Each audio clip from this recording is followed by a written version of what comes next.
Jack Harper was born under the old oak at the edge of Pinewood Village, a place where the rhythm of life was measured by the seasons, not by ambition, and where dreams rarely extended beyond the next harvest. He grew up helping his father mend fences on the family's small sheep farm, his pockets filled more with dirt than with hope, though he often paused to watch distant airplanes cross the sky and wondered what lay beyond the rolling fields. He was ordinary in many ways. Average height, unruly brown hair, a collection of patched-up jeans, and a red backpack that looked too big for him. But in his heart lived a spark. He wanted more than this small world could offer. He wanted to chase his dreams and prove himself worthy of the wider world. By the time he was 16, the habit of curiosity had settled into his bones.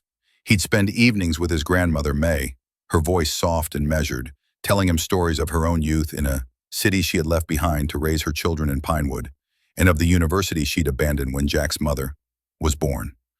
"I wonder what would have happened if I'd stayed," she'd murmur, and Jack would rest his head against her knee and imagine bright classrooms, passionate debates, and a future shaped by his own decisions, not by the weight of expectation.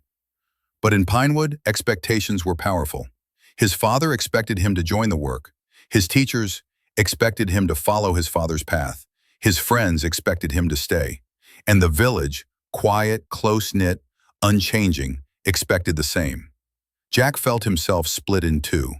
Part of him belonged in the fields, and part belonged in dreams he couldn't yet name. One chilly winter evening, after a long day moving hay and fixing fences, Jack found himself in the abandoned barn behind the farmhouse. The wood smelled of old straw. He took out an old laptop May had given him, a battered thing with one working key, and began to teach himself coding by YouTube tutorials and free online courses, learning the hum of logic and the hum of success when a line of code worked. Hidden by darkness, he found himself alive, energized, convinced, "I can do this." But sunrise meant chores again, and he'd return the laptop to a corner where it stayed for weeks. One afternoon, when his father's health faltered after a late-season storm, Jack stepped into his father's role, alone, repairing fences under the heavy rain. Afterwards, exhausted, he sat in the barn with his laptop and decided no more pretending. He would chase his dream fully.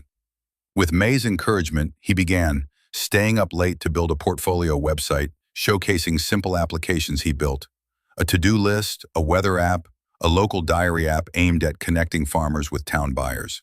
At school, he asked his teachers for letters of recommendation and quietly applied to a nearby technical college offering scholarships for rural students. Each day began with chores, schoolwork, and then coding at night. Weeks turned to months. His grades improved. The small website earned praise from a local journalist who wrote, "Young talent in Pinewood is rising." Jack felt the village begin to see him differently. One spring morning, the scholarship results were announced. Jack had earned a full ride to start computer science the next term. Sitting under that same oak tree where he was born, he wept. Tears of exhaustion, relief, courage. His father, once disapproving, hugged him and said, "You made me proud." At college, everything was new and overwhelming. Lectures delivered in high-tech halls, students from cities with laptops and accents he'd never heard, and the endless imposter syndrome whispering he didn't belong. But every time he doubted himself, he remembered his grandmother's voice and the rain-soaked nights teaching himself code. He joined a coding club, delivered his first talk to classmates, started making friends who called him Jack from Pinewood. Keep coding. By the end of the first year, he helped build an app to connect rural artisans with customers in urban areas, a project that earned regional attention and a small startup grant. Success tasted sweet, but Jack remained grounded. Each time he returned to Pinewood during holidays, he spent time teaching local students what he learned, explaining how algorithms work, how they can create connection, not just code. His dream was growing, not for himself alone, but for the place that shaped. By his senior year, Jack co-founded a digital cooperative with other students to help farmers and artisans build online presence. He led panels, gave interviews, and staged show, humble, always introducing himself as that boy from Pinewood. When graduation came, he delivered the commencement screed. He looked out at the crowd, saw his family smiling, May wiping tears, his father standing tall, and said, "Ernestin, we all start somewhere, but what matters is not where you begin, but whether you choose to chase your dreams, and Shoshu, whether you use them to serve what you love." Years later, Jack returned to Pinewood to find it evolving. Local, in-example businesses now had websites he'd helped build. Artists were sending handmade crafts across the country. High schools, students he taught had begun their own coding clubs. He moved into his grandmother's cottage by the old oak.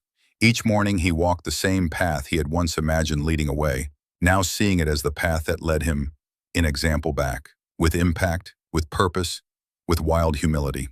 He realized chasing his dream had never been about proving in example self worthy of the world, but about proving to himself and his village that sometimes ordinary beginnings can lead to extraordinary outcomes when we chase with courage, discipline, and heart.